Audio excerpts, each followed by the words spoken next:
Hello, John. Yeah, how you doing, David? I'm Can you good. hear me? I can hear you. We're just waiting on your video now, which I think is there's a button. Hold on. Yeah, You got it. here you go. There he is. How you Here I doing? am. Hey, good to Nice see to you. meet you. That's a No, name I've been hearing for many years.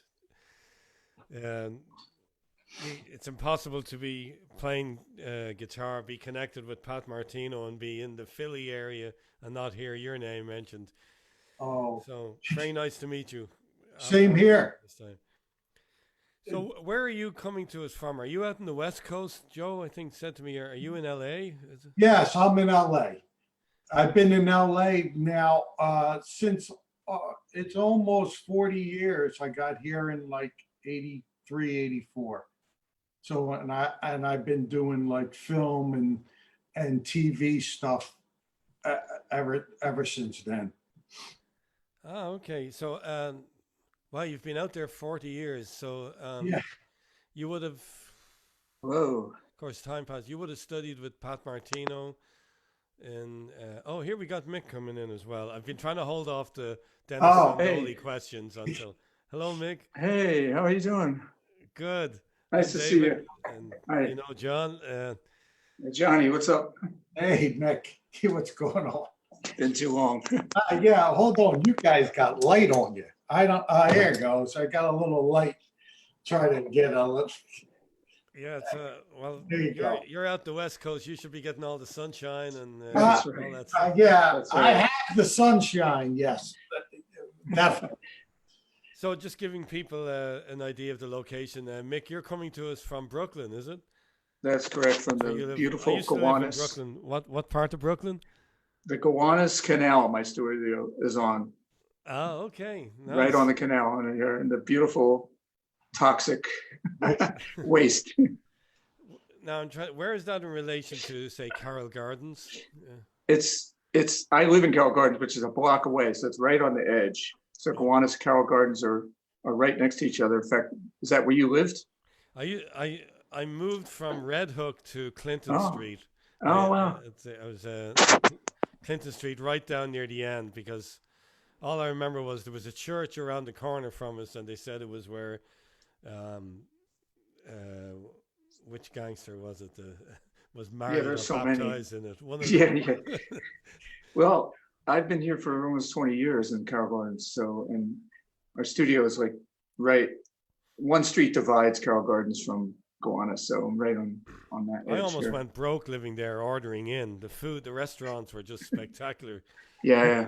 Particularly at the Italian rest, Smith Street, and Yep. There's a lot of uh, good Italian and a lot of French places. And it's gotten less, it's gotten a little, it was a little funkier before in a good way. And it's become a little more gentrified, but it's still a great place to live, for New York.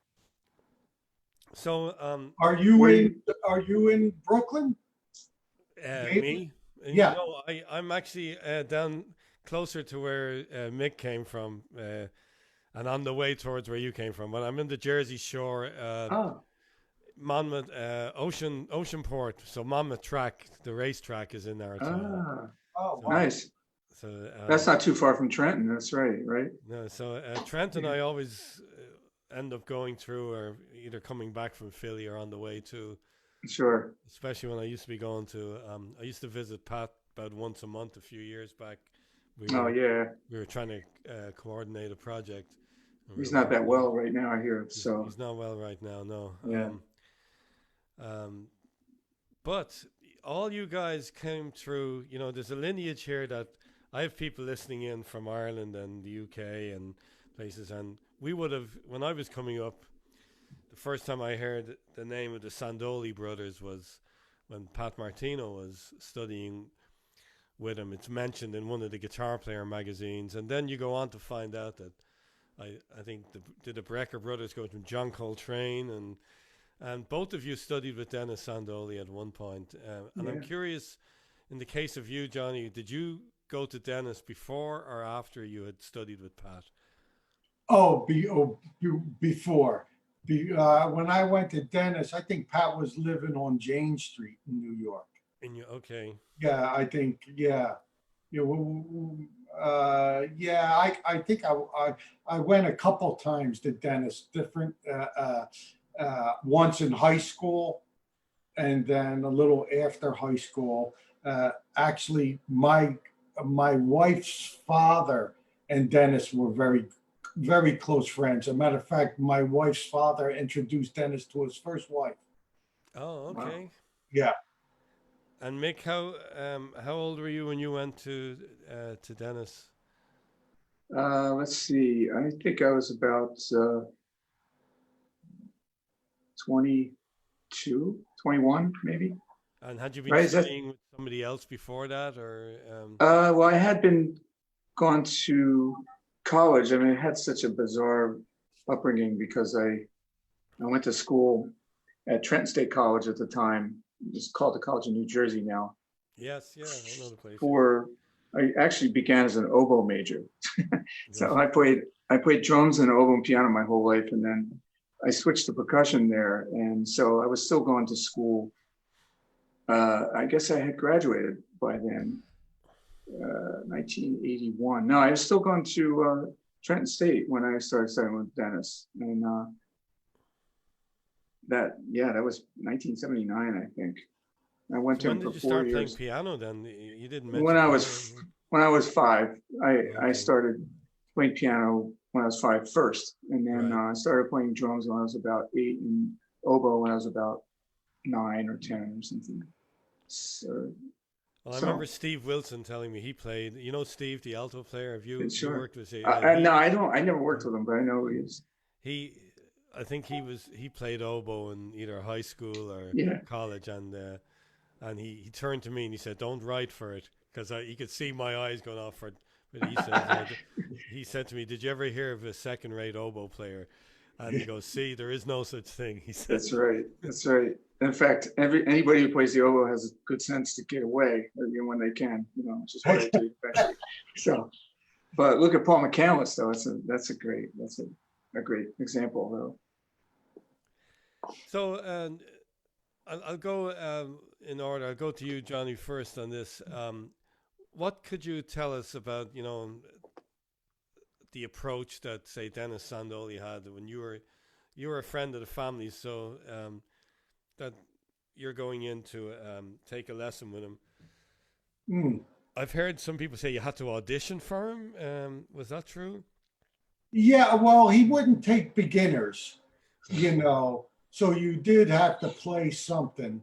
I mean, you had to, he wasn't like if you were just starting out, he wasn't the fella to go, this is an E, Right, right. he wasn't, on uh, so that's what they meant about you had to actually play, Right. you needed to play something. So, yeah, I So I mean, would have seen somebody did a thesis on Dennis and yeah, his I heard method, and about it seemed like there were four things happening at once in a lesson with that he had Yeah, you there writing. always was right, Mick. There was always a sight sinking. Then he gave, Yeah, then he gave you a line to you play, know, and I then never did it. I never did the four thing. oh, you I After the first week, I said, I don't want to. I was like, I'm not. Let me just write music, and he was like, oh, I think that's an excellent idea. He just would be cool. So I never did the sightseeing, and I only did the device that he would give us, like you were saying before, the line, right? And we have to flesh out, right? Yeah.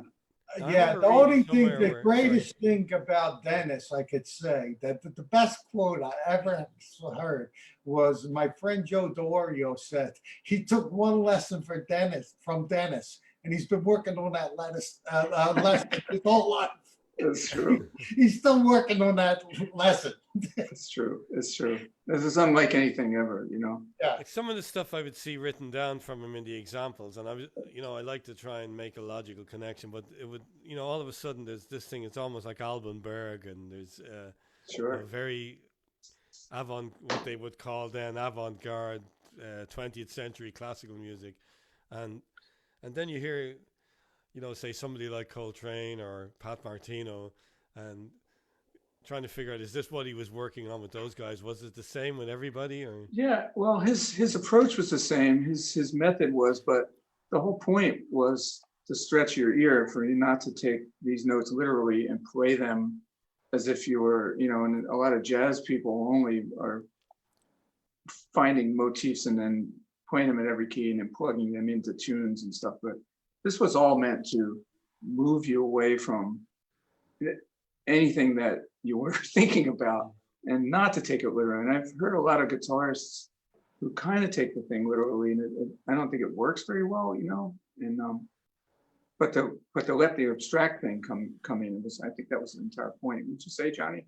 Yeah, more or less. Yeah, to stretch your ears, you know, and even the composition thing, the chord structures he would give you was everything was to stretch your ears and Yeah. And your tonality. And I think, I mean, a lot of people studied with him for a long time. I studied, I don't know, less than a year, I think. Maybe 6 months one time, and then maybe a year later, you know. It was more about, as Pat would say, yeah, you know, we were from a working class, me and Mick, I mean, basically Trenton, Philadelphia, I mean, it's the same thing. We're working class people. But in the middle of this working class, you saw somebody that not only, you know, worked with Ellington, he had his own record deal with Fantasy. And most of us, whose fathers, who was a butcher, who was a, you know, in the middle of this, you found an artist. And he really was an artist. And he was writing ballets and the poetry, and you would read poetry. So you found in the middle of this working class neighborhood this amazing artist. Yeah. And I think that's what Pat even got from him. I mean, a lot of times Pat would say, I studied Dennis, the man, you know. He always had, remember, he would have those lavish coats and an ascot, and, you know, you'd be the slippers. Yeah, the slippers. Yeah. I went there every week for 4 years. I think I barely missed. I went for a long time, and I think my head exploded, but I did it. I just remember the first day that I would come back and try to play through that device. After about an hour, I'd be lying under the piano, like passed out, because it was so hard. It's such a mess. And you know, David, you're a guitarist, right? Is that correct? Yeah, I also write. So I come from, you know, I come from two kind of live. I live a few different existences, I suppose. So sure. Well, if you ever tried to play through some of those things and flesh them out, even on piano, it's even weirder because you got a lot more voices. And then, you know, he would always say, well, you made it harder than it's your fault. You know, like he would blame me when I was like, hey, this is so hard. He goes, well, you added 12 notes. You know, it's like, oh, I guess I did. So, you know, was he doing a lot of these, you know, I'm trying to figure out, you know, what came first. You see Pat doing some of these things that you find hinted at in Slaminsky. I always get the name Nicholas Slaminsky, yeah. Right? Yeah. Where you have the octave displacement stuff going on. There's some of that. Was that going on with Dennis, with some of his intervallic stuff? Was he doing those large leaps? The large leaps and large multiple octaves. Yeah, I mean, I think that was the thing. He tried to open your ears up when he wrote those devices. I mean, they weren't, you know, 2-5-1 patterns. No, they sure weren't. Yeah. So and he was very, you know, not too many people of that age group. I mean, most of our parents, I mean, nobody, even if they were musicians, and like I said, my in-laws were, you know, they were working musicians, the whole thing, but none of them went to the University of Michigan. You know, so Dennis got his degree he must have got it, what, in 1930 or something? I mean, when did he go to I college? don't know. Yeah, know. 30 or 40. So, I I don't mean, that was rare for an immigrant Italian to have a degree in composition. Right. Must Um, have been, yeah. you know what I mean? It would just wasn't, even if you were in a large, I mean, a lot of the guys that he grew up with didn't have degrees like Buddy DeFranco and all the guys in the neighborhood, Joe Venuti and Eddie Lang. Nobody had degrees from colleges. But Right, then, Eddie Lang.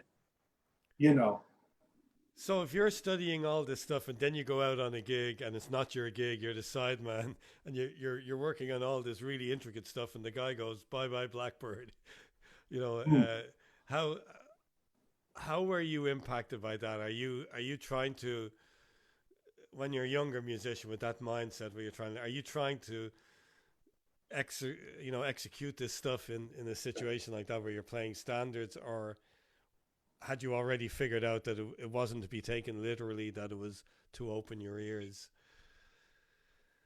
What would you say? well, I think, because we both played Atlantic City, I mean, you have to do the job and you know that the thing isn't right. But I didn't let the fact that I had to work stop what I wanted to do creative. So for me, I just split it down the thing. I mean, if it was an R&B session, I played R&B music, and Mick, he was on the road and all. I mean, we didn't start playing like Solominsky, or in the middle of. I mean, we tried. at times, we tried. Well, you want to respect the medium, in which you find yourself, but at the same time, for me, I had no interest in that. It's just, I don't see the point, other than from a pedagogical standpoint or from a basis of teaching and learning. And I know you have to go out and people make a living, playing these things, but I never saw the point. And I would fight. I would butt heads a little bit, but I would never overstep my bound. But I would never feel like that was where I was going to end up. Like, I always knew, like, there's no way I'm going to be doing this. Like, I don't care about it as a listener or as a musician. Well, you both have been, the credentials that I see that where you've both worked is phenomenal, and you've obviously had to adapt to, and you must be very good at it, to different settings.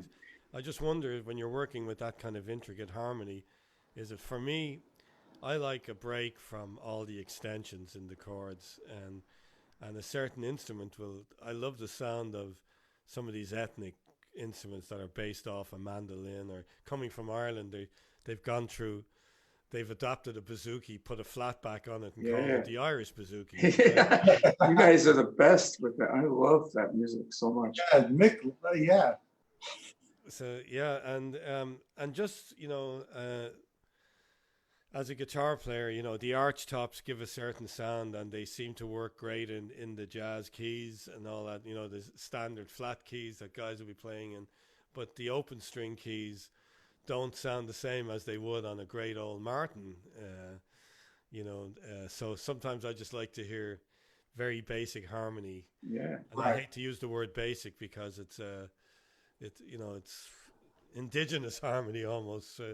Right. Basic is almost more complex than Yeah. all the partials. Yeah, I think it's harder to try to be creative what you're calling basic.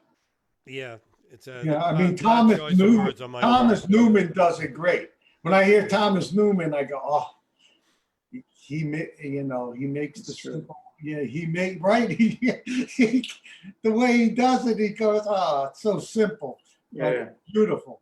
Yep. So I mean, yeah, I think what me and Mick ended up doing through our lifetime is we embraced everything that came through us. I mean, we loved classical music. We didn't let anything stop us of things that we like to do, and we weren't really traditionalists in the sense.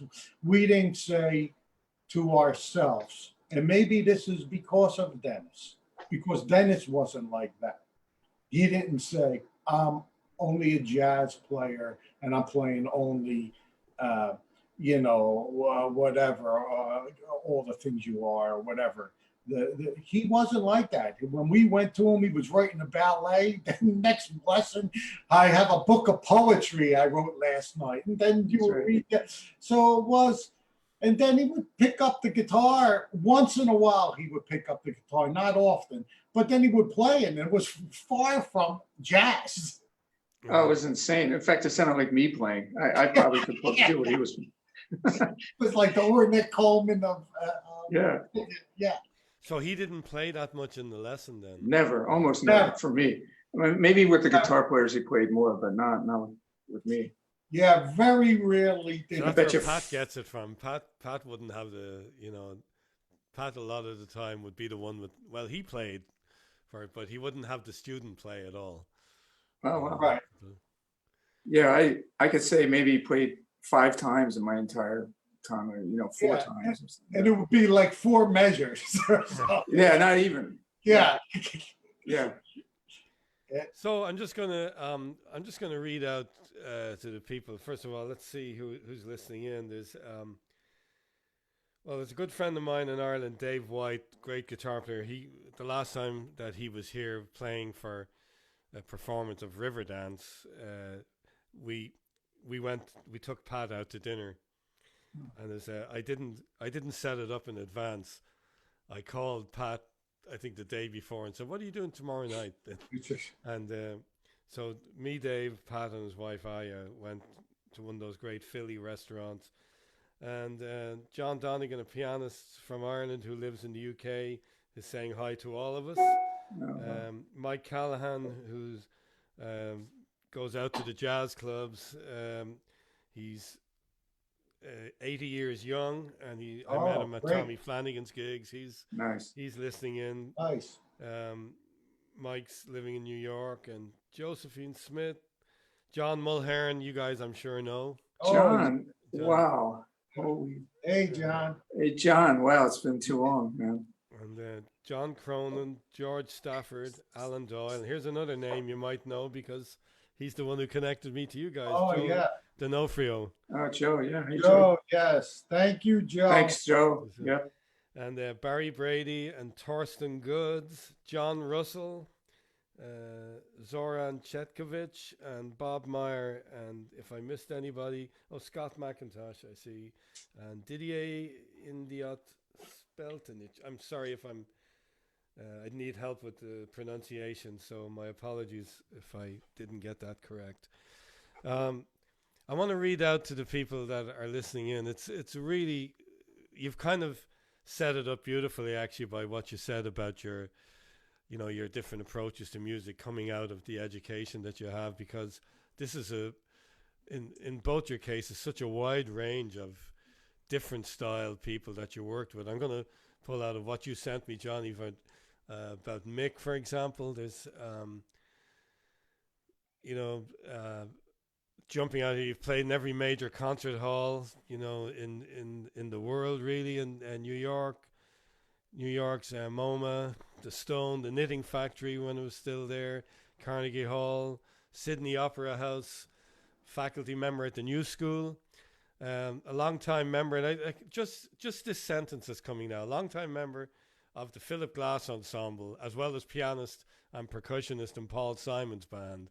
There's two very different, would require different skill sets. You've appeared on 11 recordings with Philip Glass and 8 with Paul Simon. I'm a big Paul Simon fan, actually. I dig the sound of his voice and the songs he's written.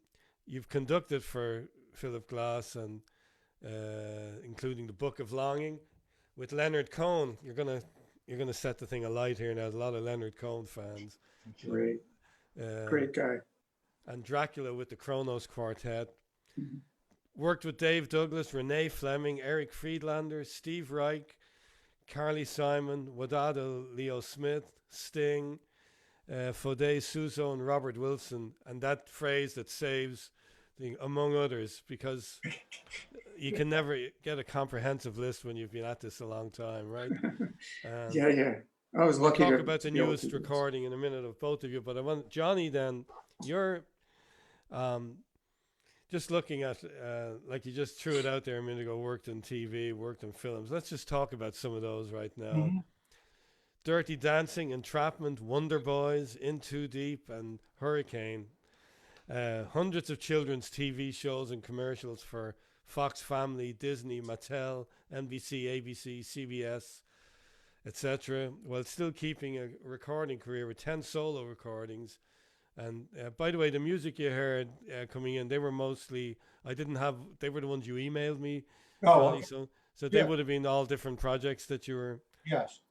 Um, Eugene Wild, Got to Get You Home Tonight. These are the R&B hits. And Foxy Brown, Got to Get You Home. And then collaborated and worked with Pat Martino, Alex Acuna, Alan Pasqua, Kermit Driscoll, Billy Drews, and a guy called Mick Rossi, who you might know, Vinnie Golia, Bob Shepard, also Wadado, Leo Smith, Michael Pedersen, Eric Friedlander, Mike Sarin, Bernie Maupin, Jerry Hemingway, Oscar Brashear, Luis Conte, Alfonso Johnson, Russ Johnson, and Clayton Cameron. Now, that's quite a we could do 10 shows on this email alone, and I'm going to pick randomly here. Sure. So because I've always loved Simon and Garfunkel, and then Paul Simon, of course, his separate work. What are some of the things you've 8 recordings with Paul Simon? Can you remember which ones? Were you on the Ryman Simon and No, I was on the, I started working with him 10 years ago, so I've been in that band for 10 years. So it's more recent recordings. I'm trying to remember, I think one, So Beautiful or So What, Stranger to Stranger, and a number of live recording concerts. Like, so there's a bunch of those, in fact, and some compilation ones, I think, and the Graceland reunion one. And yeah, it's been really fun playing with Paul. You know, he's an amazing human being. Both of them, Philip too. So, and Johnny, my man. yeah? He does. Yeah. It's I'm lucky to be able to cross paths with both of them, and as disparate as they are. Yeah, it's got to be very satisfying to, each of them are operating at the top of their own game, and it's That's true. so you're getting to experience it from the inside, I suppose. And Yeah, and they're alive now and in real time. We're making things in real time. In fact, we just made a new full glass recording from home, all of us, the ensemble did, that just came out Friday. So oh, really? yeah, music in 8 parts.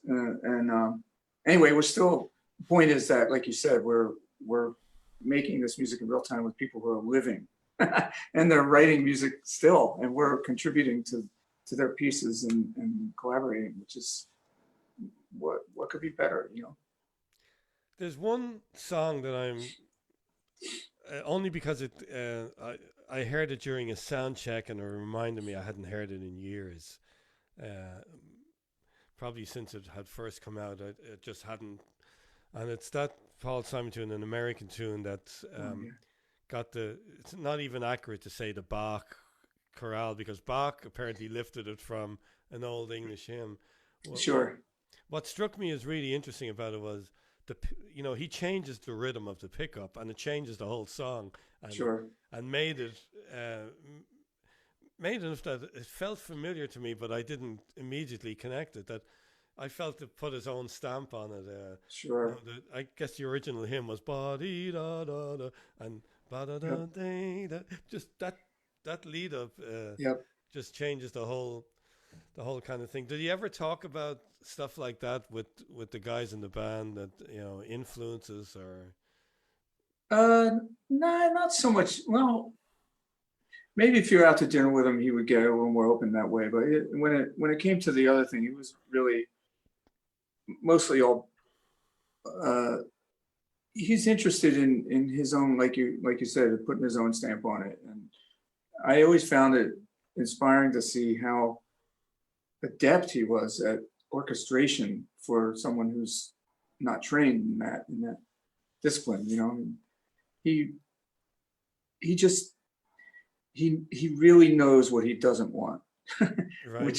which I think is kind of a gift, because you know he's got, as of the last 3 or 4 tours, I think there were 14 of us on the stage, you know, at one time. So there's a lot of people, and if everyone's just playing, you know, so he really clears stuff out, and he's an amazing guy. I learned a lot from him.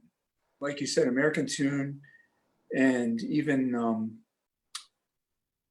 you know, like something like Sounds of Silence, where he would go out at the end and just play that by himself. And in fact, it was the most powerful thing in the world to be in that room with 20,000 people. You know, you could hear a pin drop. I mean, it's just, as many times as I heard him do that, it was still marvelous. Stand backstage and listen to that. You know, it's a powerful guy. Yes, you know, he's passed away a few years now, but he was he knew them both in Forest Hills when they were coming up. So he was actually he told me he used to get postcards from them when they were on the road on one of their first tours. After a while, that stopped. Oh yeah, sure. But he was how Ira was his friend's name, Ira Landis. His connection was to Art Garfunkel's So Artie, brother, to his brother. Yeah. And I remember he said his name, but he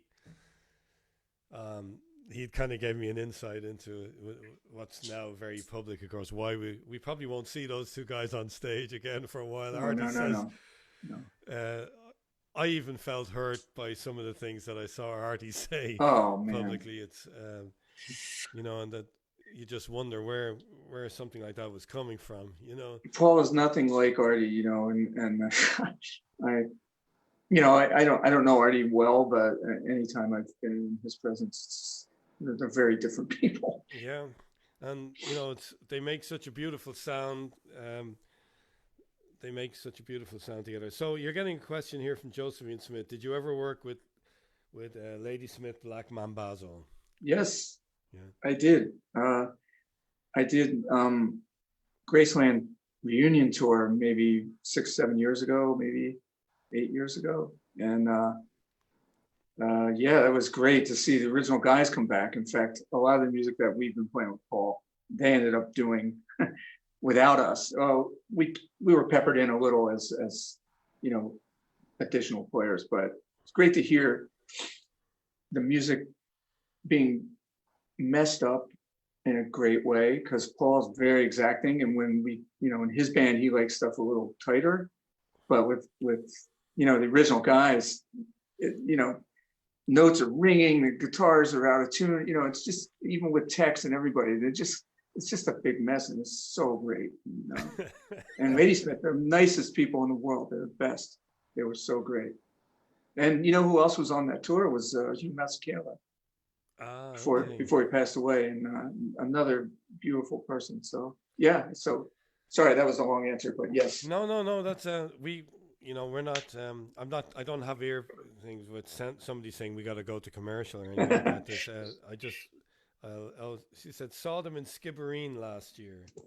Brilliant. That wasn't you guys, was it? That's not us. No, that because they're still doing it. In fact, our tour manager, one of the tour managers manages them, and he's out with them all the time. So I wouldn't know about that one. I worked closely with Larry Willis on and off over the years. We remained in contact, and he was doing the duo thing with Hugh Masekela, and you know, Hugh would have been the big drawing name there, but he was splitting everything 50-50 down the middle. That was a great gig for Larry to have. You know, okay. They're telling me my mic is a little low, so either that or I'm mumbling, one or the other. Let me see if I can straighten that out. Is that any better? Is that yeah, a little better? Yeah, a little better? Okay, so better. All right, that was Dave White. Thank you, Dave. So let's play something from, but I'm going to go back to, there's so many names here, and there's even one I didn't read out that I saw somewhere else with you, Johnny, that Alvin and the Chipmunks, right? Oh, yeah. Uh, one of the, Good show. Is that true? Yeah, that was one of the first shows I did. Mick's career is a lot more flashier than mine. Wait, which one were you, Alvin or I was Theodore. Yeah, So- I had the glasses, so So do you want to tell us about the recording that you both made was it in response to or because of or caused by the quarantine that we're in? Is the duo fallout, is that or was that something that was in the works anyway? no, it wasn't in the works. We both had time, and we haven't done something in a few years. Well, it's been, I don't know, 8 years since we did something. Because Now that I look closer at the song titles there, that kind of is a self-answering question here. Yeah, it was all under lockdown, definitely. Yeah. Yeah, So- and it came together very quickly. What we tried to do is each one of us tried to lay something down and give it to the other one to respond to on the spur of the moment. Mick would send me something, I would send him something, and we said, and that's really how it came out. And we've done this quite a few we've been together through the years, and we've done a lot of projects together. But this is the second one, I think, that we've done like this, passing tracks back and forth. Yeah, maybe. Yeah. Yeah, we did the one with John Gibson like that. Oh yeah, we also wasn't the Vinny one. We did some of those from there, here and there Yeah, too, right? that's true. Yeah, Searching Souls we did. Yeah, but this one was specifically done as a result of and in under lockdown. Yes. And, yeah. Did you have a preference over which one I start with from here? I should give people a sample of the kind of names, given that we're all in lockdown or quarantine. Spores Master. Yeah. Oh, that's the master. That means Spores is. Oh, you know what? Sorry. Oh, he's got the tracks that have. Oh, that's. Sorry about that. All those ones that say master, or they shouldn't say master. Okay, Somehow that's no. I leave out the. I just noticed that now. So bees are walking. Hazmat will travel. Conversions with Kit. Nacho Jones. Sequestered. This sounds like an old Charlie Parker tune. Scrupulosity. Eraser Foot. Quarantini. And what next? So, do you want to make a call on this, Mick? Which one I should kick off with? Oh, geez. Or do you want me to do a random? Yeah, why don't you, Johnny? You go. Yeah, no, you should do Spores first. Spores first. Okay. So they're gonna get the audio via me here now, and so this is Spores by Mick Rossi and Johnnie Valentino from their Fallout album.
That's great.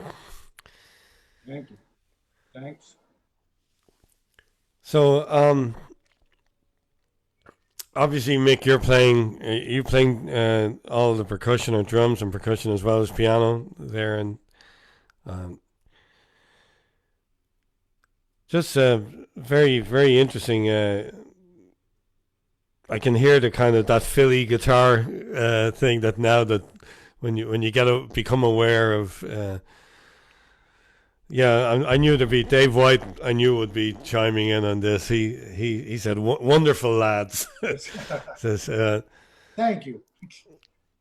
Thank you. to Johnny, when you collaborated with Pat Martino, what capacity was that? You know, you would have studied with him, and you were going to work with him. You were working with him two guitars, or Actually, what we did was, uh, well, actually, I met Pat years ago through Bobby Rose when I was a teenager. So, and then who your guest who we had on, you had on, John Melhern. We used to go to John's house and experiment, and we did a lot of recordings with uh, just we used use a left-handed guitar and a right-handed guitar. all So right, we would play backwards at his house, and then we run to John's, and John's would produce the record, and we would go to.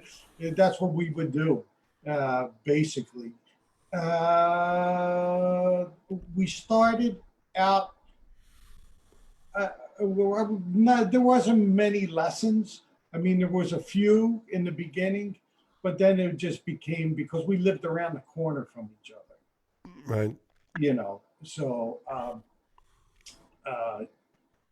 but that's how it started. I was able to drive, and Pat was back in Philly after New York, and then we would just experiment. We had also we did a pop record thing together. We with the first those 144 cassettes. They were Tascam like Yeah, I one. remember when I first met Yeah, him, he had one of those, yeah. and We would experiment with those, and we actually would we had a Marantz tape recorder too, and we would um, put different records in different speeds and then play on top of them. So it was just both Dennis and Pat were all about trying to find your own voice, and I think me and Mick are products about finding our own voice.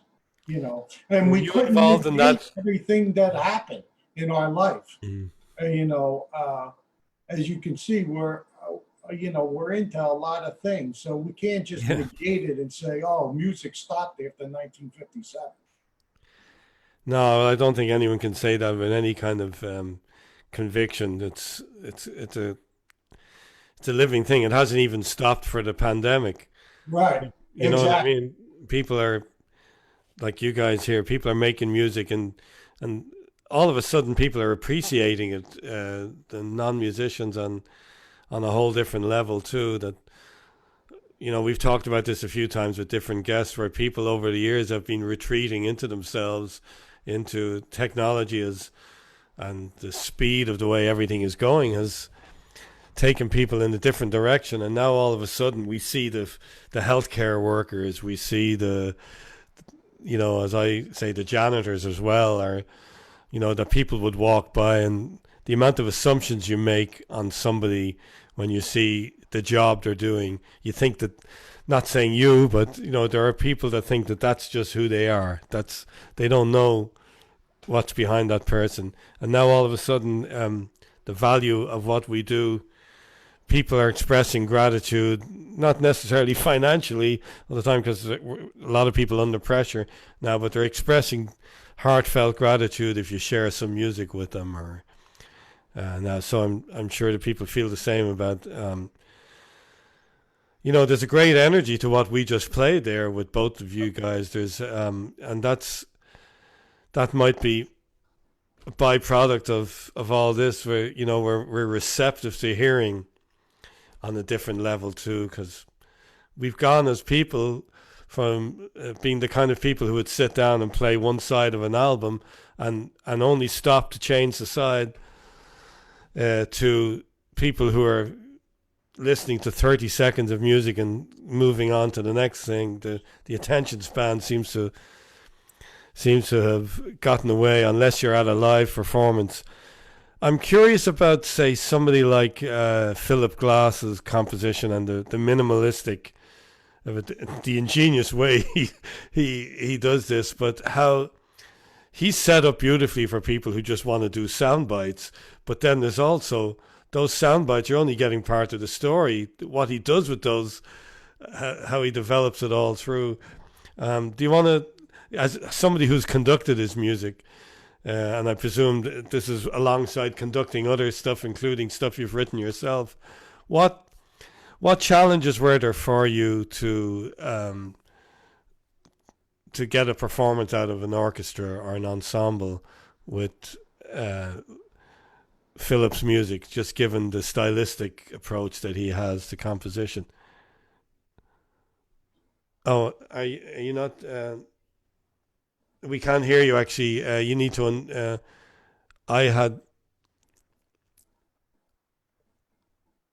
I'm not hearing you. I had muted you and then unmuted. This is. Let's just see why this would be. Let's see. It says everybody is unmuted. So. Oh, do you hear me? I hear you, Johnny. Oh, okay. You might have to click on your own. According to this, you should be okay though. He's typing into us.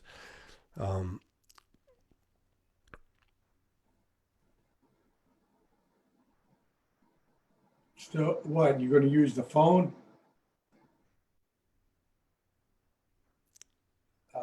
Oh, he's going to hook up through the phone, I think. Through the phone, okay. Now, you can't see us. You can see us. I can see. You want to call in? You want to You phone want to in? call in? You want to phone me? Can you type in under chat, Mick? There's a chat feature.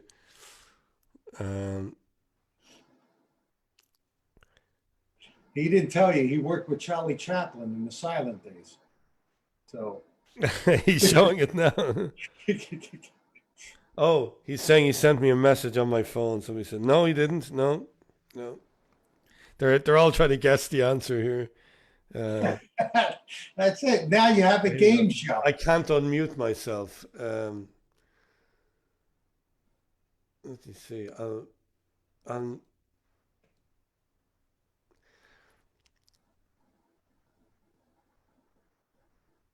Yeah, you're not muted on my end. Can you click your microphone and click it on and off? See if it'll do anything.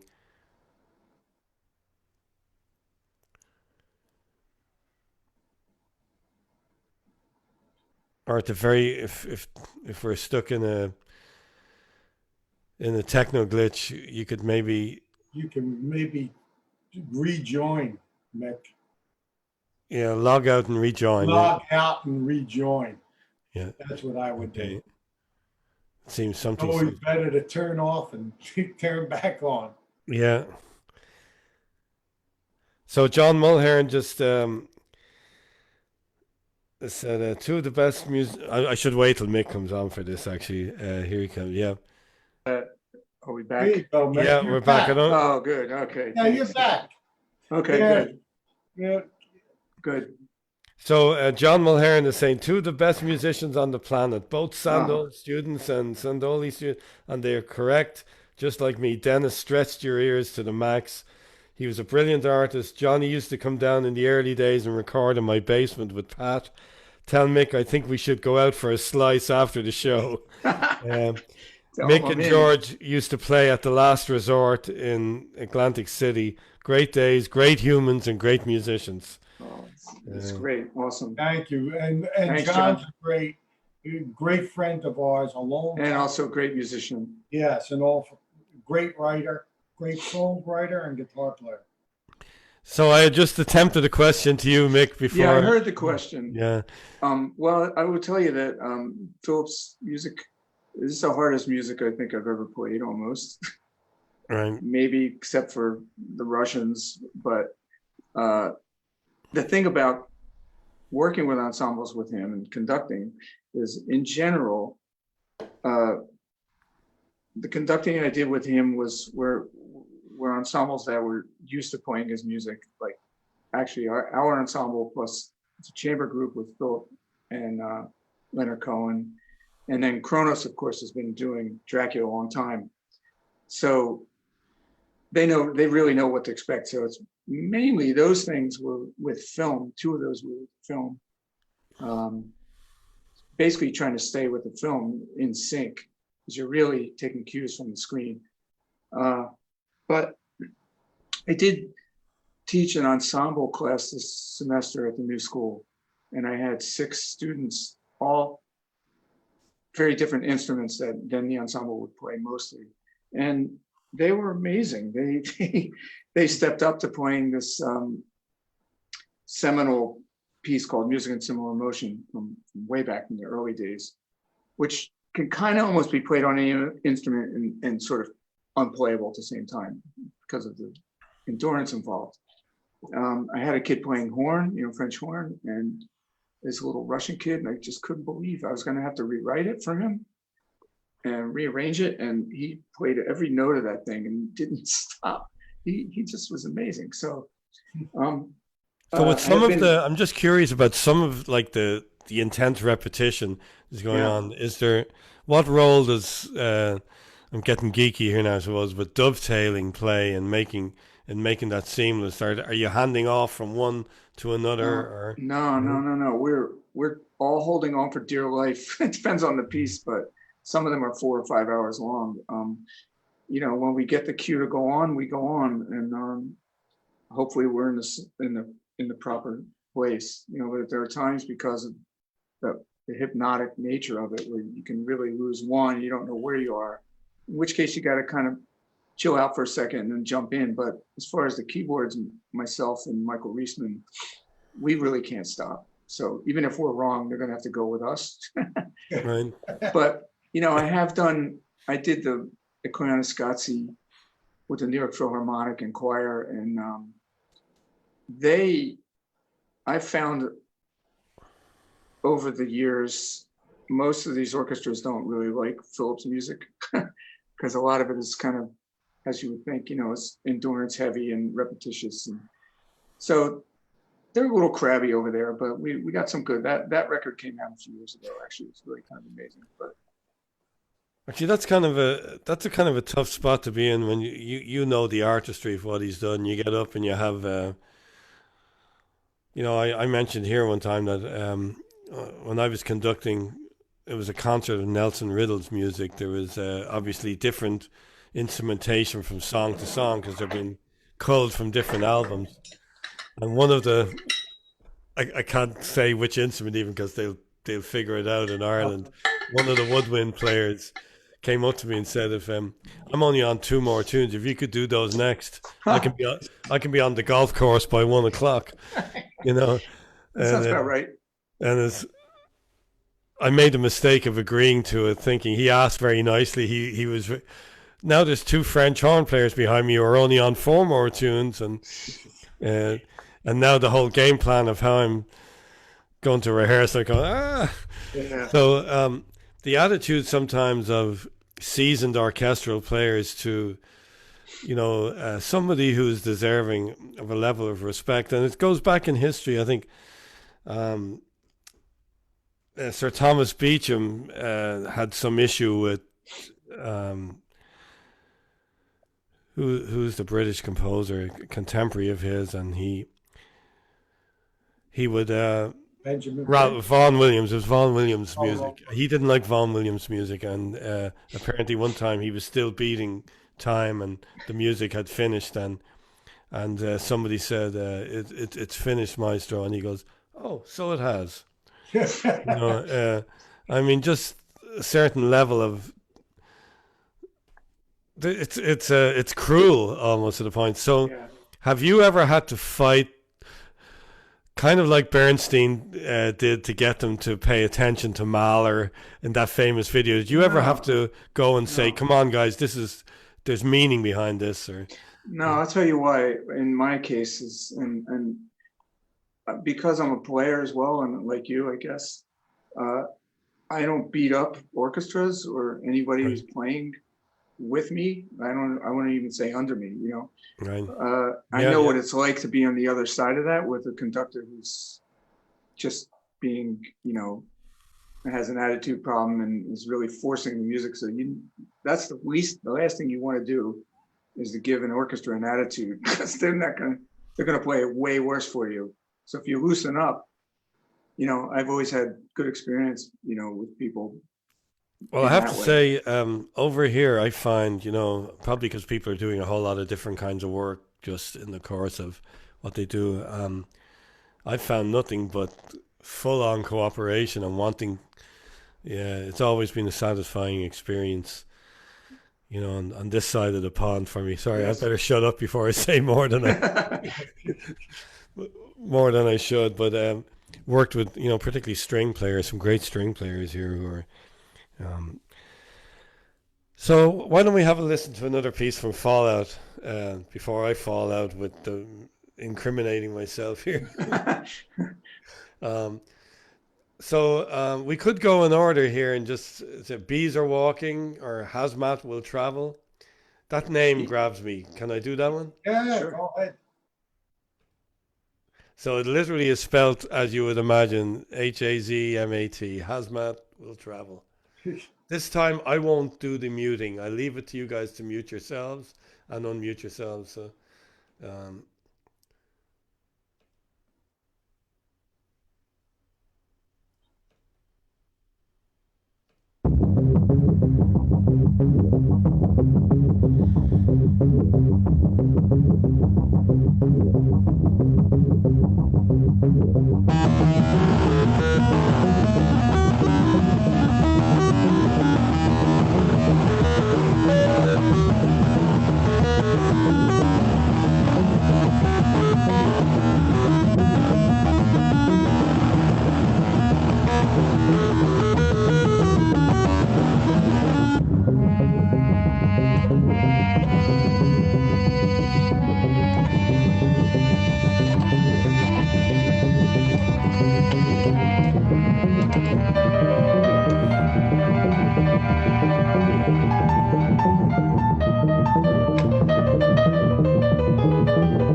That's great. I'm digging this.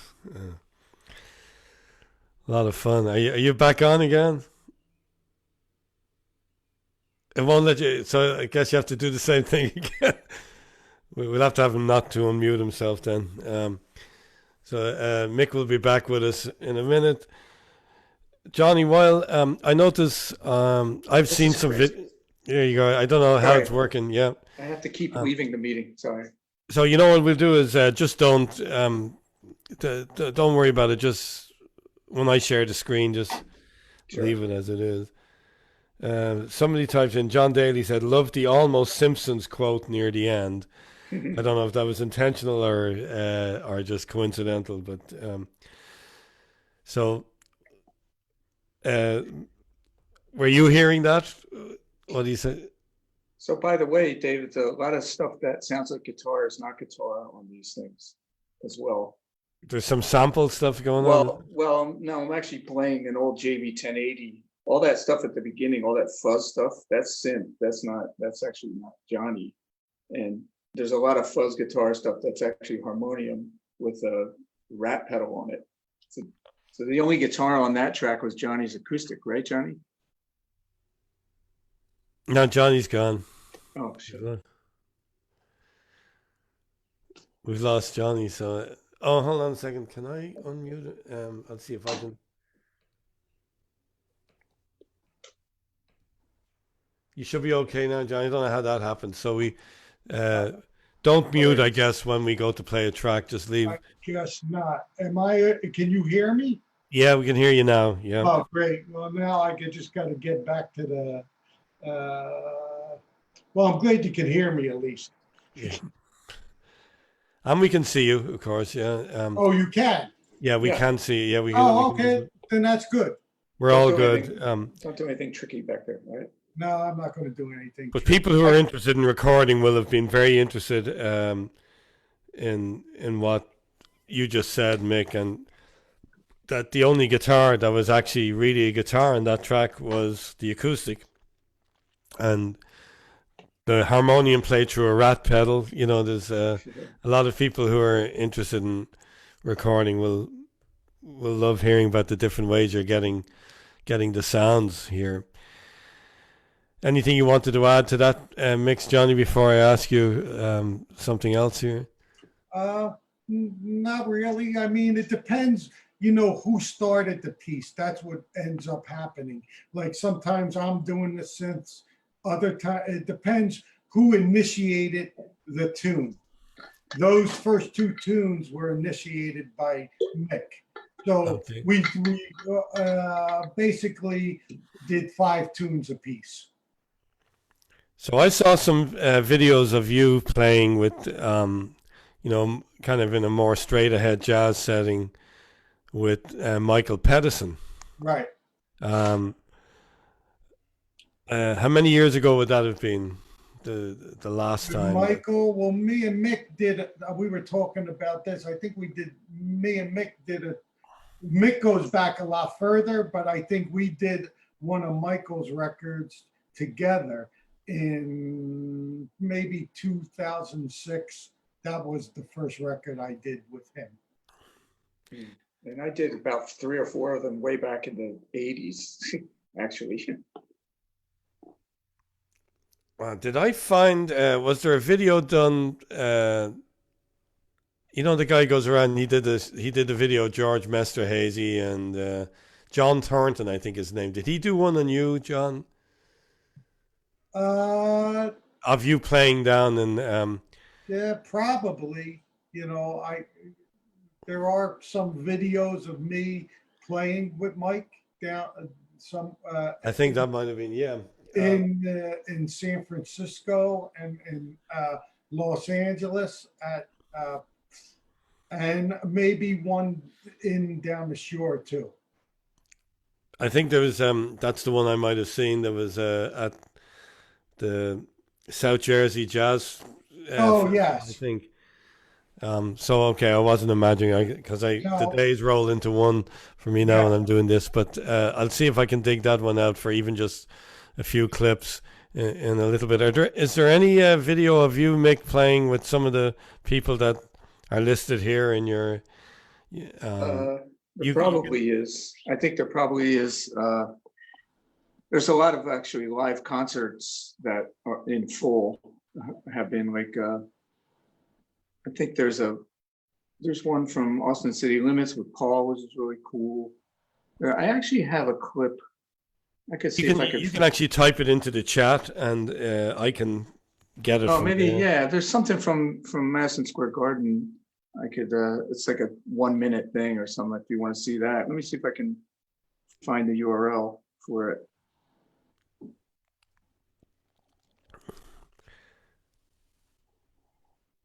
Let's see, how would I do that? So while you're doing that, I'll just ask Johnny, how are you doing the whole quarantine thing now? Are you Well, I'm actually very busy. I'm very grateful. Uh, in March, they just have a studio inside of uh, of Mattel, right near the LAX airport, and they said grab everything and go home. So I can actually work at home, and there's a lot of material. I would say 90% of my business is at this point is commercials and music for webisodes, and everything needs original music. So I, I'm very lucky. So I'm doing.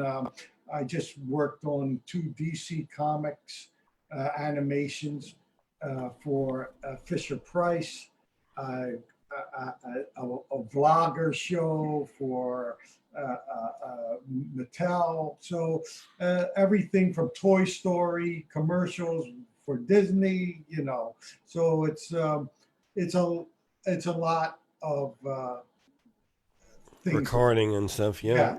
Yeah, exactly. So I do it all in my house, so I have a whole setup in my house. So as a player, a writer, or both?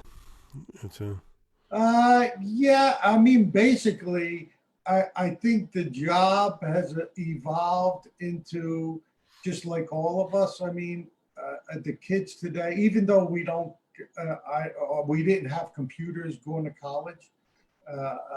So I'm from that era, but I think it just involved everything. I mean, I do everything from sometimes it depends what they hire me for. Sometimes it'll just be to do music for an app.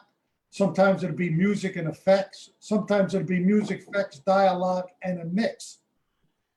So, so we're all into, like, Mick mastered the record. I mean, we kind of all do a lot of things, nowadays.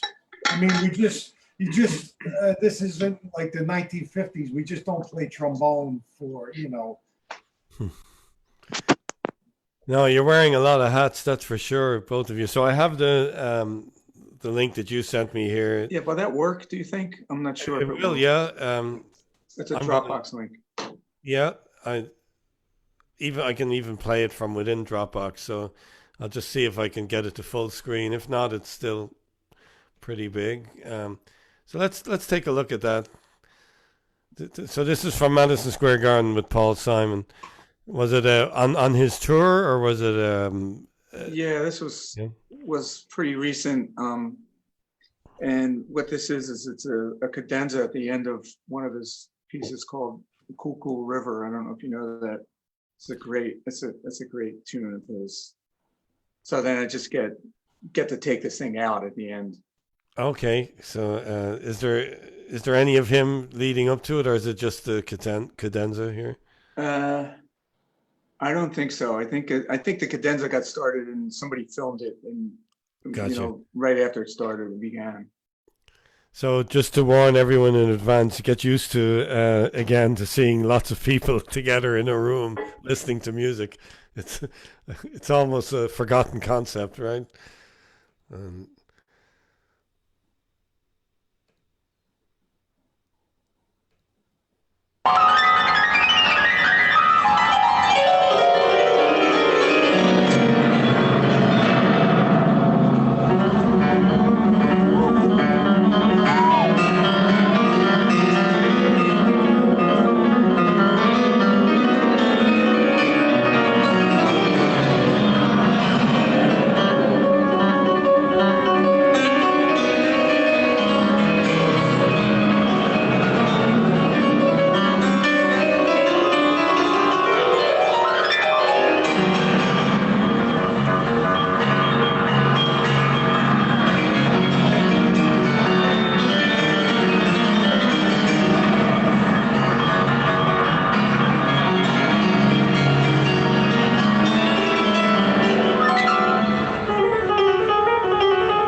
Rossi, ladies and gentlemen.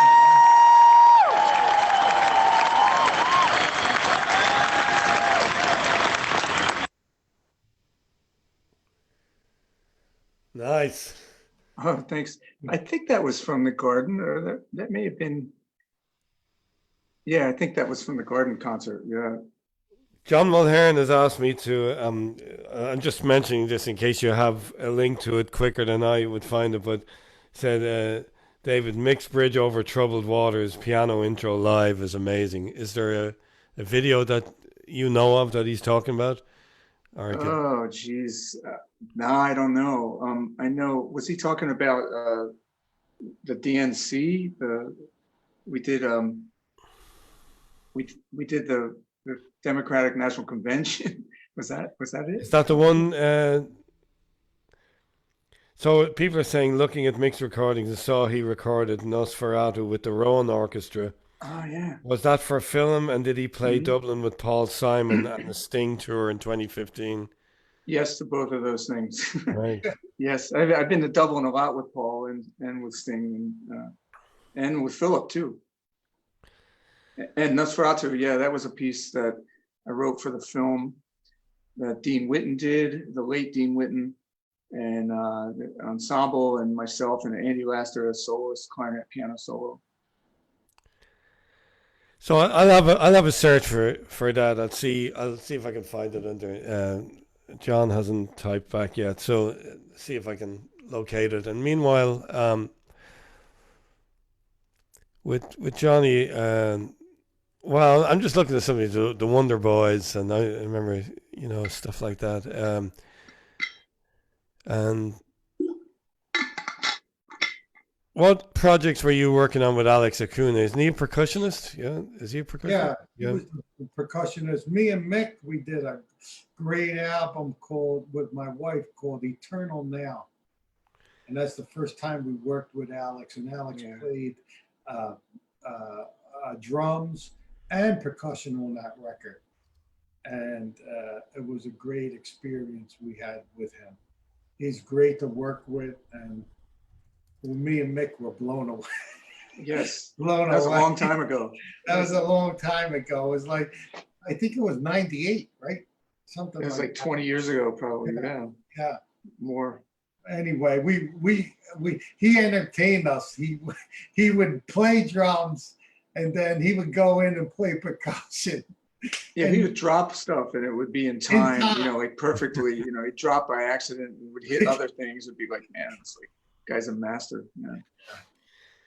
So the execution, what I think I found the video he's talking about. The execution, what you just played, the level of virtuosity and the endurance it would take to sustain that, even for the short period of time you did.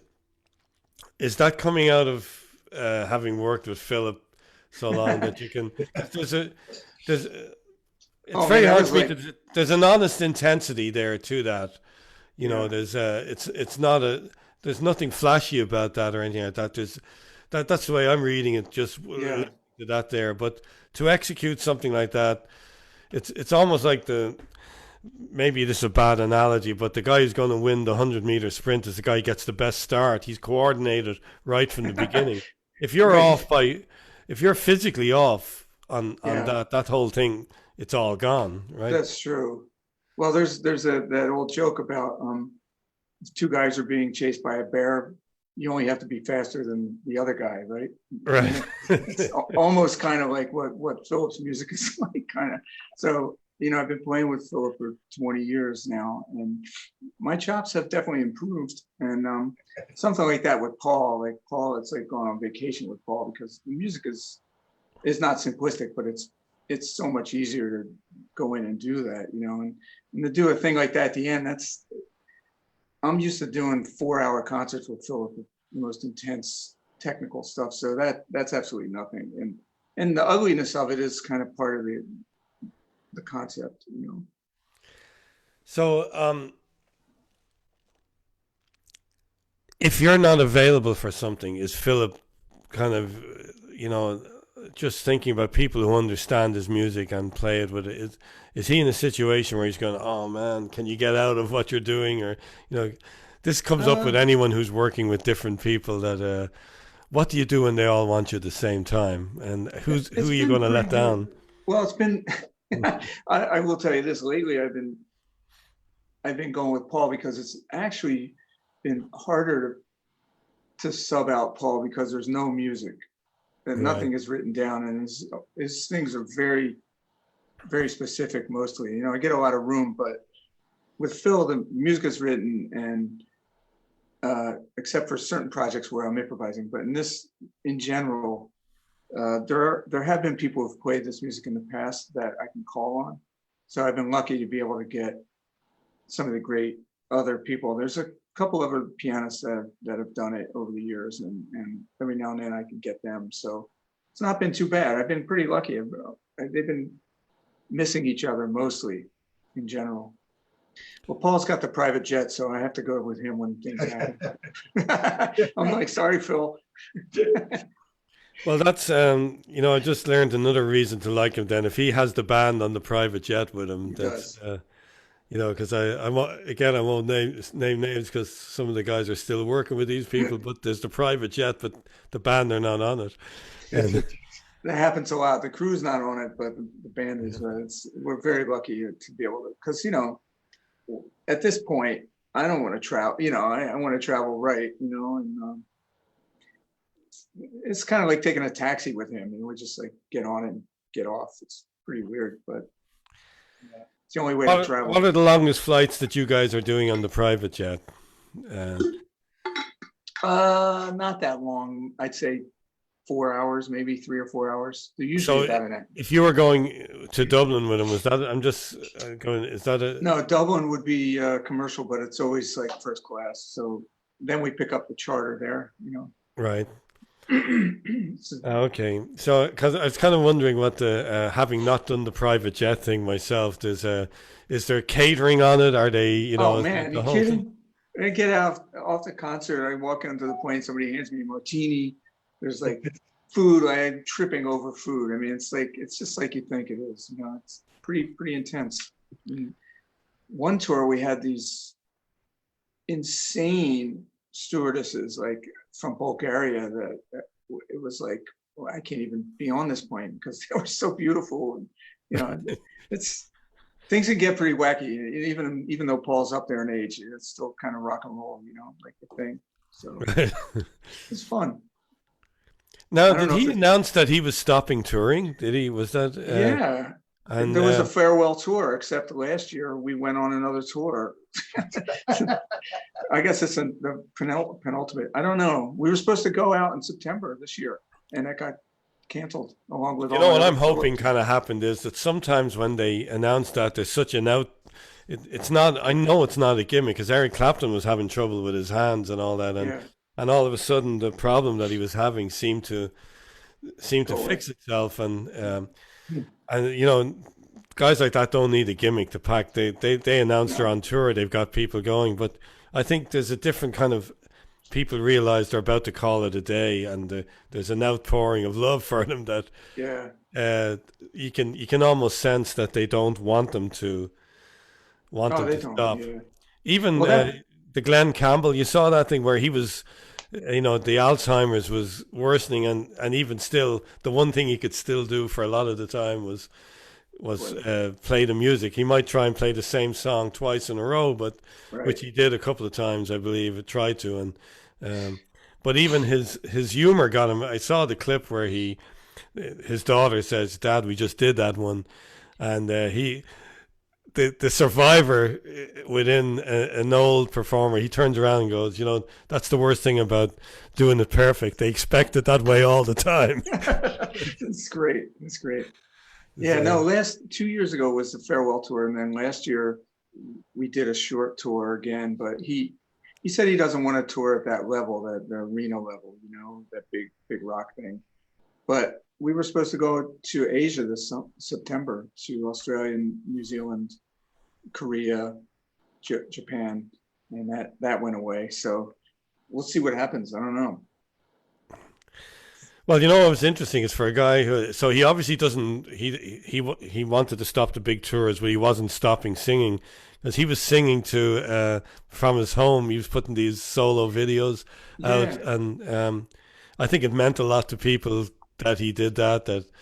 Uh, and meant something to him too. You could see sure.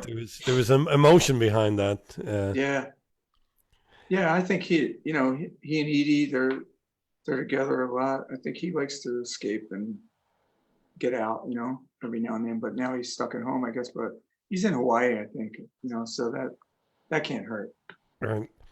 So, what kind of mentality was behind you guys doing this, Johnny, when you did the album together for with all the quarantine type titles? Was it a reaction to not being able That to was get a out? Because response. Yeah, it was a response uh, to what is happening today.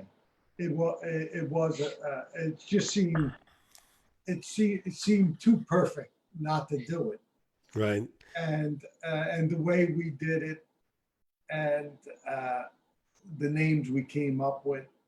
they're Uh, great. Yeah, yeah, so yeah, it just made sense to us.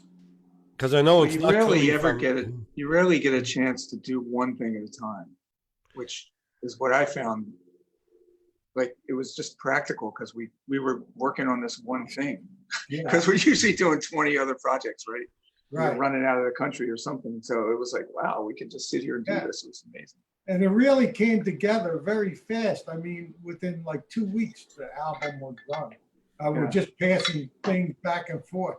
As a matter of fact, we tried to stop after 8, but then Mick goes, no, what are we stopping for? Let's I keep was like, I on. got another one here. Come here. God, I was like, oh, not another one.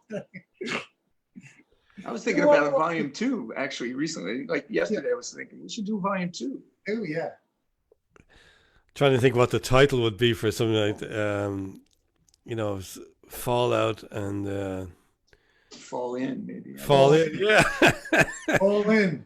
That's the new one. All in.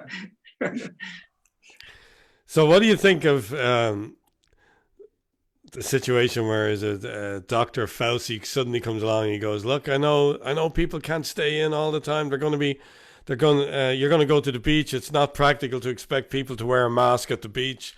And all of a sudden, golf is. I posted something about this on my Facebook. Golf is okay. And the one I loved was tennis if you mark your balls. I'll leave that one alone.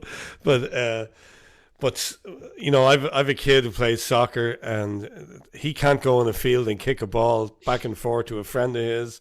And the answer that was given me by a friend of mine was, "There's contact with the ball, but isn't there contact with tennis? Whoever's serving is picking up the ball too." I'm just wondering, like the golf and tennis are sports in this country that would be played by a certain demographic, whereas some of these other sports that are played by a broader demographic are not. I'm just wondering what the influence was here. That there was an inconsistency. It's the first time where I've questioned. Okay, this seems odd. You're allowing this and this, but this can't happen. Yeah. Up to this point, I've been, kind of militaristic about following whatever they're saying for safe purposes. Have you any thoughts on, now Well, as I was stopped by the police. I had, I have a little girl, not little anymore. She's bigger than me, but I mean, she's 13 and she likes to play basketball. And it's just me and her, and I'm under the basket and I'm passing the ball to her, and they stopped us, but didn't stop the frisbee, the father and son doing frisbee. And I go, well, I don't know. Like you said, it's strange. that was going on while you were playing basketball, there was a frisbee father and son. Exactly. And did you ask them, or did you just? No, I was so stumped Right. by you. They apologized, but saying, "Ah, man, we don't want to do this, but we got to do this." So I said, "All right, no big deal." So, I mean, we talked about this earlier, me and Mick. It depends where you live. I mean, I think in Jersey you can go on the beach, but you can't go in the water. Out here, you could go in the water, but you can't go on the beach. It's all, out here, they have the basketball nets with 2x4s. Like there's 2x4s over the basketball nets with a big bolt nut. Yeah, I don't know. I mean, there's no rhyme or reason. I keep on passing by the dollar store. That's been open forever, So that must be, the dollar store must be an essential business. Right. Yeah, there's no answer to this. I don't know. I think every day is a new revelation, and we're getting no guidance from our man in the White House. So it's anybody's guess as to where to turn. People are just scrambling around trying to figure it out. There's absolutely no leadership. I think out here, out west, I think people are just, after 3 months, I think they're just going to say, well, I see businesses opening up, and what are they going to do? Arrest everybody? I mean, they just can't do it. So, and I already heard like certain states, Florida, Texas, the guys are going back to the Comedy Store to doing their routines and, having a steak. I even heard somebody, I'm going to have a steak and a haircut at the same time. So I don't know. It depends where you live. Where Mick is, New Jersey, that whole New York, it's a whole different story. I guess you gotta take each situation different. And Cheyenne, Wyoming is not Brooklyn. So yeah, my wife and I, we haven't been anywhere except from the apartment to the studio, which is a block away for the past 2 months. Pretty much it, straight, just back and forth. It's like 1 minute walk. So I don't know. Yeah, I'm just thinking like when I lived in Brooklyn, I didn't have a car. So are you? Do you have a car, or do you? I haven't had a car for about 25 years. So now that becomes an issue if you're only allowed to go so far, or they didn't put a distance restriction in New York, I don't think, but being able to get shopping done, you're reliable, and just even food shopping. Or how has that changed for you, or is it is it? Well, it's close by. I live like 2 blocks from Whole Foods if I want to go. Okay.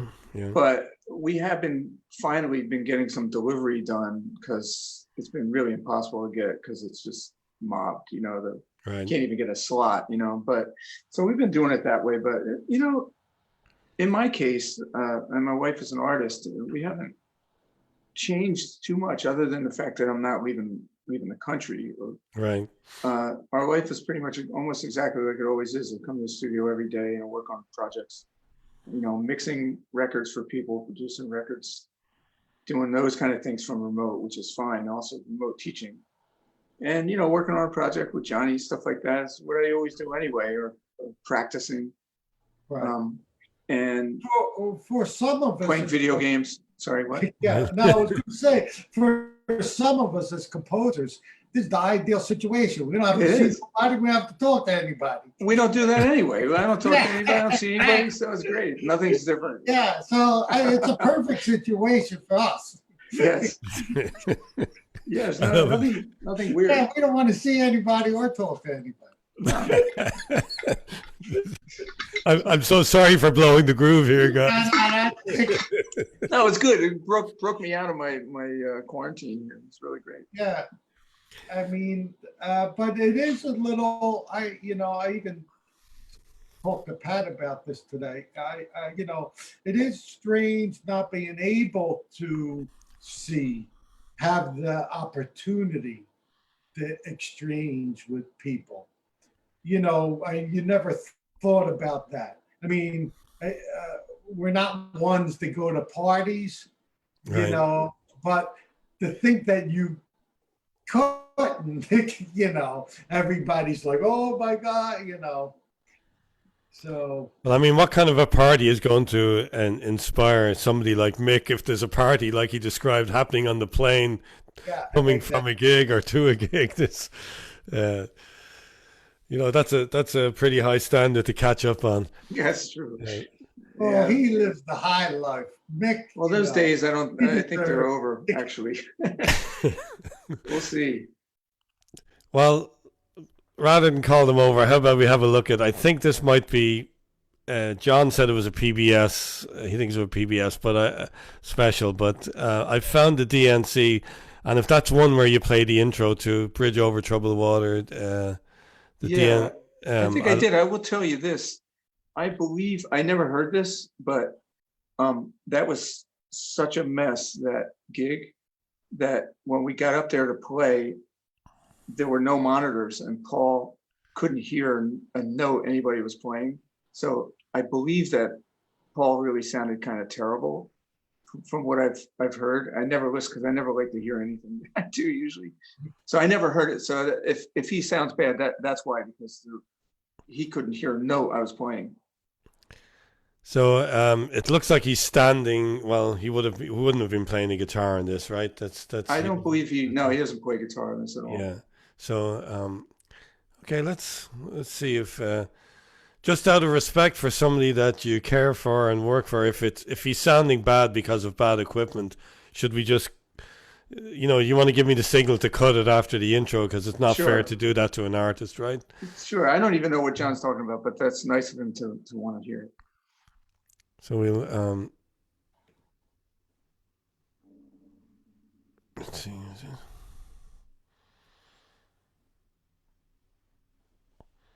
Of course, I'm getting the spell there. I thought I was getting the beach ball. Sarah and I have been asked to stretch because we are about to introduce someone that we're both huge fans of. How we doing, guys? We close? It's like we're a bridge. How do you figure that out? How do you figure that we're a bridge? Well, you were for Bernie. Right. I'm for Hillary, so we are like a bridge over troubled. Oh, good Lord. Are they ready? Ladies and gentlemen, Mr. Paul Simon.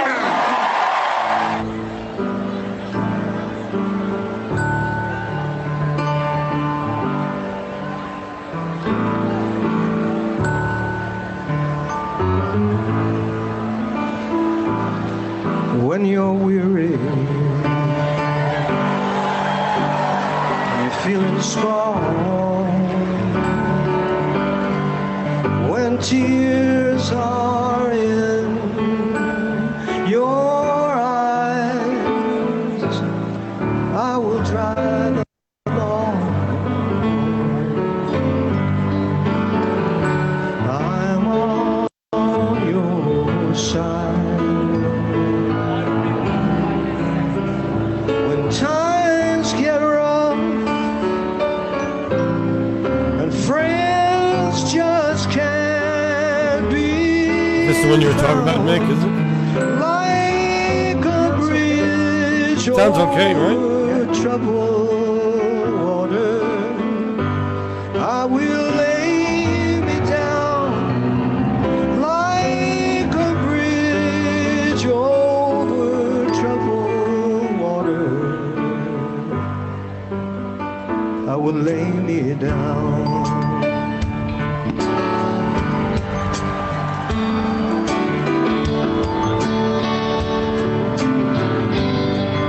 And when you're down and out,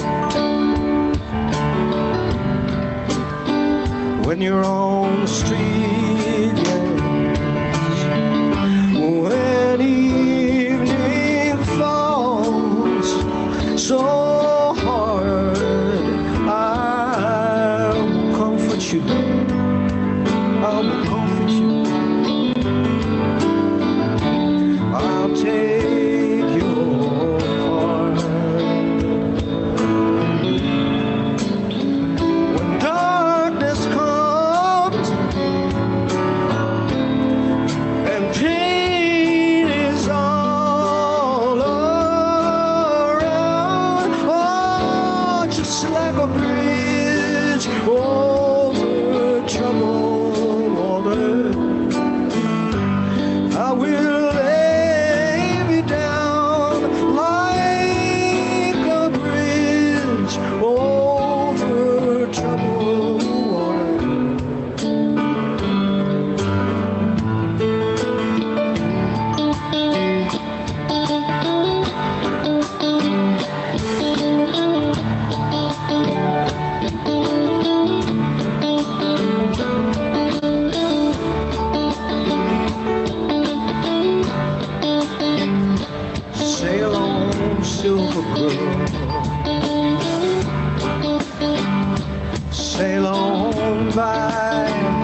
Your time has come to shine, and all your dreams are on their way. See how they shine.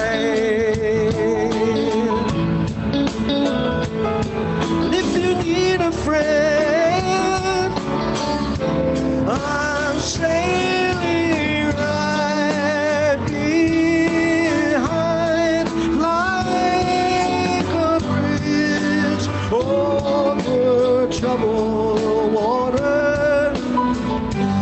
I will ease your mind like a bridge over troubled water.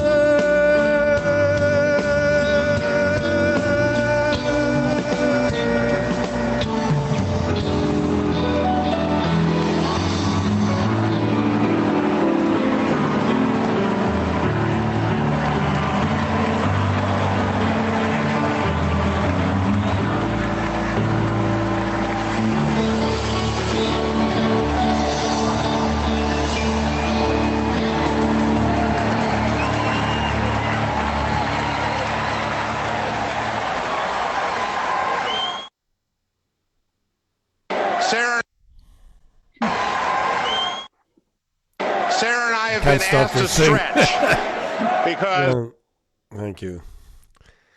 Oh, Well, I could see that there was issues with the monitors because the guitar player was pointing at Paul and going, putting down. And at whole the thing was end, a mess there. Yeah.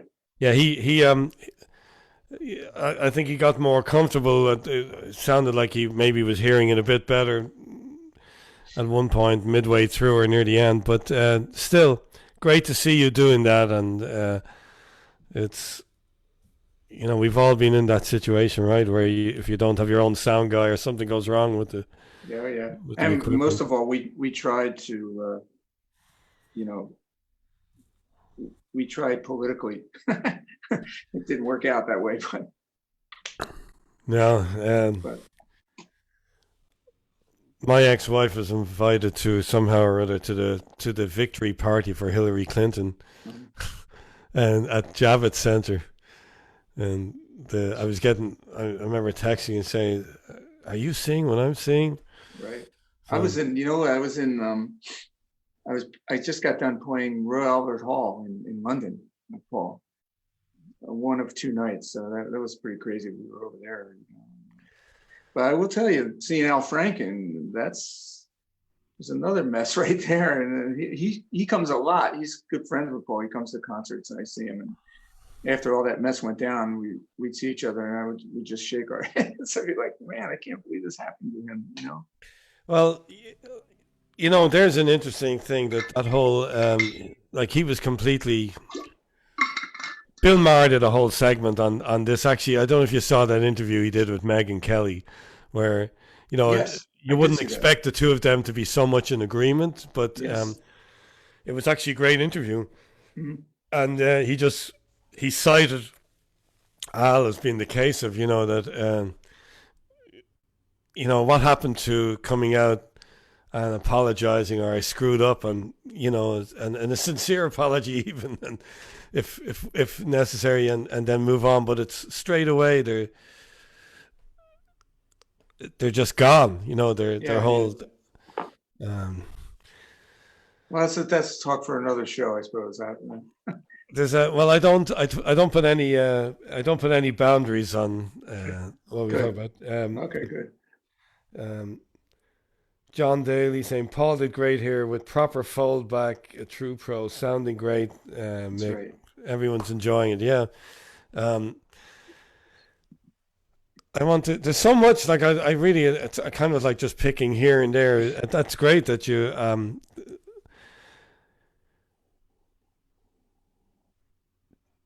Okay, Johnny. Some of the children's TV shows, like parents might be interested in some of that. What are some of the children's TV shows that you're involved with?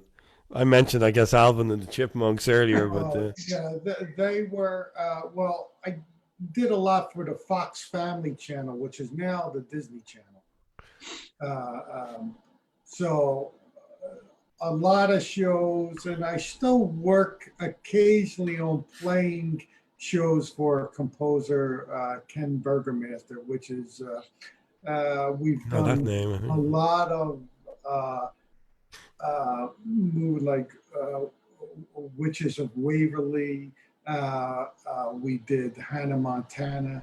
I played on Dog with a Blog, and yeah, a lot of Disney Channel shows that we've done through the years, and plus a lot of web shows with children, like Barbie animation things, and I'm it's very much corporate stuff that's generated. LA is a very different than a live music scene. It's a very structured music needs to be done for this. When Friday morning. Right. Yeah, when does it air? It comes on Saturday morning. So, there's a review Friday. It makes the satellite feed. It's a lot. It's the temperament is you have to be able to work with a lot of different people, a lot of ad people, a lot of business people. So you can't be attached to the music. Right. It's on a whole nother level. As far as you may love it, they may hate it, and you may rewrite it tomorrow. So you've another fellow Philly guy out there that I would have connected with via David Blumberg originally, and the guys in ASMAC. Larry Goldman. Do you know Larry? Yeah, no, I know Larry very well. Matter of fact, we just saw. I haven't seen Larry for a couple years, and then all of a sudden he showed up. I was playing the old uh, um, place in Hermosa Beach, the Lighthouse. The Lighthouse. Okay. Yeah, and Larry showed up with a Clayton Cameron, and Larry showed up out of the clear blue, and we got a chance to spend some time right before everything shut down. I think it happened like March 4th. So I should correct some. I read out exactly as but what John Daly meant to say was without proper fallback. That's what he was. But I think we all understood that. Yeah, we got that, John. And Mick, you'd mentioned earlier on. I'm just seeing it that you're on the faculty at the new school. Is that on the jazz program or Actually, overall? Or? Yeah, no. What happened was they have one of the schools called the College of Performing Arts, or COPA, which is part of Manus. Right. And I'm in there actually because the Philip Glass Ensemble is in residence in what is called the Philip Glass Institute there now. Right. So that's how I got brought in, because I'm not normally a teacher, I'll do some master classes, but so that's how I ended up getting in there. So I'm doing that now too. We'll see how it goes for the next term, because I think it's all going to be remote. I was going to say a question for both of you. Have you been, through the years when you would have been busy touring, are you busy writing, Johnny? Would you have people that wanted, somebody likes what you do and say, do you give lessons? Could I possibly get a few lessons from you? And quite often you might have been so busy that you couldn't. Has that changed now with the whole, like I'm using here, Zoom thing, where somebody might want to do a Zoom lesson with you? Or are you guys just too busy to? Yeah, I don't do any. I mean, if somebody's interested, a matter of fact, somebody today called me up. I said, well, I'll talk to you. I'll let them come over and we'll discuss like a plan. A lot of people from back east, they want to get into writing, and this is more of a writing town than a playing town. Right. So this is about a film and TV, which is a collective art form, with a lot of people involved. Yeah. So they have to realize, and we'll talk about how they should structure their demo, or what should they do, how to go about finding jobs, Mick send me a few people from New York at times. And then occasionally somebody at school will say, like the Cal Arts, Vinny Golia runs up, he'll say, Johnny, come in and talk to the kids and tell them what's going on. Because really, I'm more of, I mean, if it was a baseball analogy, Mick's more like Babe Ruth. I'm more like Pete Rose. You know, I'm like, if you're not going to be famous, then you know. See, me being an Irish guy, I went straight to, were you caught placing bets on the music business? You know, Exactly. so. Talk about a crime that they won't forgive, Always by the way. starts out the same way. My master class always starts out the same way. If you're going to be famous, you don't need to be here. Well, you're not going to do what we're doing if you want to be famous. This is the last. Yeah, this is the last playing. place you're going to be. Yeah, you don't want to play. You don't want to play. Yeah. So, I don't know if when we all get, I'm more likely to probably run into you, Mick, out when the clubs start opening back up in New York. Whenever that is, I do a kids program. I was doing a kids program at Jazz Standard on Sundays. Oh, wow. Okay. Wow. And Cool. it's a performance thing they get to play. So some of our kids have gone to, I don't know if they've gone to the Philip Glass school, but they've gone to the new school. When they graduate. That's We great. go. But I've been, with the challenges of this, I've been trying to do something online with them. They want to keep corresponding in the group together, but we can't play together, which our program was all about. Sure. Right. But today, based on one of these interviews that I did, it was the return at Bruce Foreman. You might know Bruce from the West Coast. Bruce, we were talking about an idea of going from one to the other, handing off like a relay. At least there's still a conversational component, and he did it with Frank Potenza the other day on this, and I just did the same thing with the kids today, and you could see the joy in their faces that it was something different than them playing for me and me critiquing, even encouraging. It's still play for somebody, get a comment. Today we did differently because it was a Memorial Day. I play, you play, you play, you play. Play the head and out. And as Bruce said, you have to reset the clock for each person's solo because of the latency. Right. Well, they have that sound trap is what some of us are using for going back and forth. It's not playing in real time, but you can share the session and the screen. Right. So that's kind of interesting. It's been happening. It's kind of wonky, but it works. It's bringing some new stuff together. I keep checking out all the different things people tell me to take a look at, like Jamulus and all these kind of things. But we're coming up, I suppose, close to when I need to let you guys get back to not having to talk to people or. That's been a real pleasure. No, but thank you so much for coming on. I was going to just give a last opportunity for anyone who wants to put a question to you, and maybe a little further on I'll have you guys come back, because there's so much more that we could ask you about, your pathways to what you're doing. And one thing that is very, very transparent and very clear and very to the fore is that your love of music is probably has the same kind of childlike pull for you when you were younger. I can see that music is very much a passion. I have a question for Mick before I go, before anyone else asks. You grew up in Trenton, born in Trenton. Candlelight Lounge, was that in existence when you were there? There's a club that I think they have a Hammond organ in the place, or they. It sounds familiar, but I don't think I would have ever. I don't think I've ever played in there. I do play a lot of organ, but I. It would have been maybe it was a bit later after. I played there in the 90s. Did you? Yeah, no, I'm really old, so I don't know. You can't be that far ahead. I turned 60 this year, so. Well, yeah, we're pretty close to each other. Then. I know I only look 30, but it's, Yeah, that's true.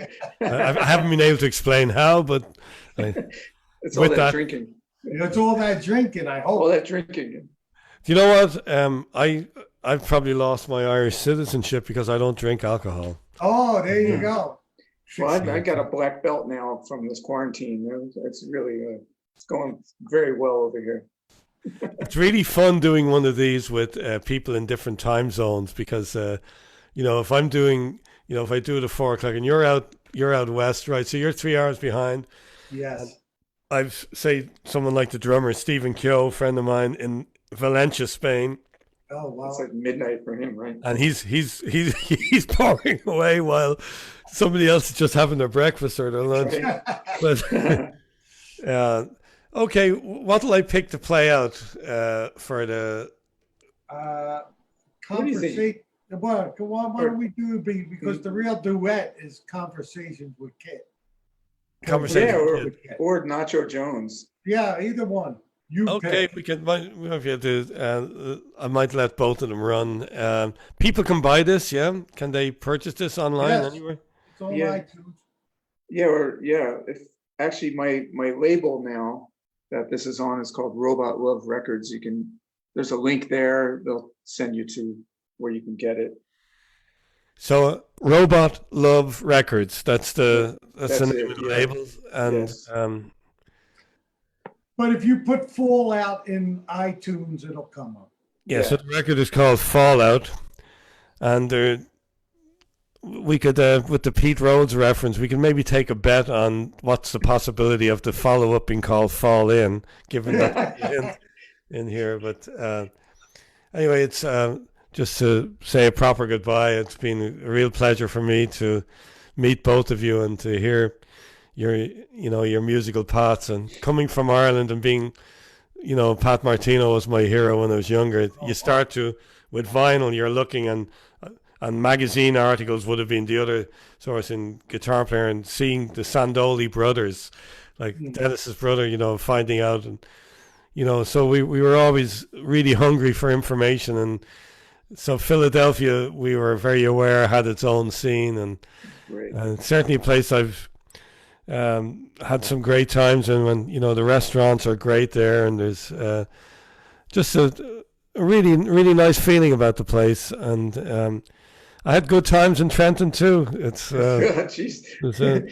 I haven't been there since I was a kid, teenager, but yeah, sure.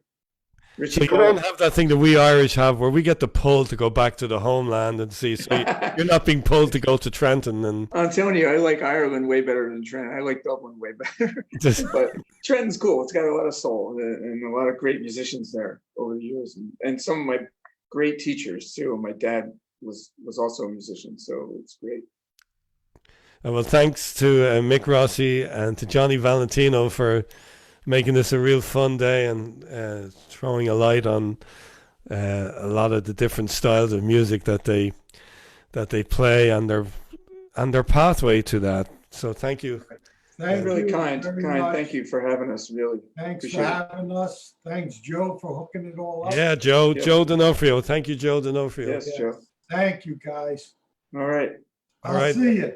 See you on the downbeat. Yes.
Thank you.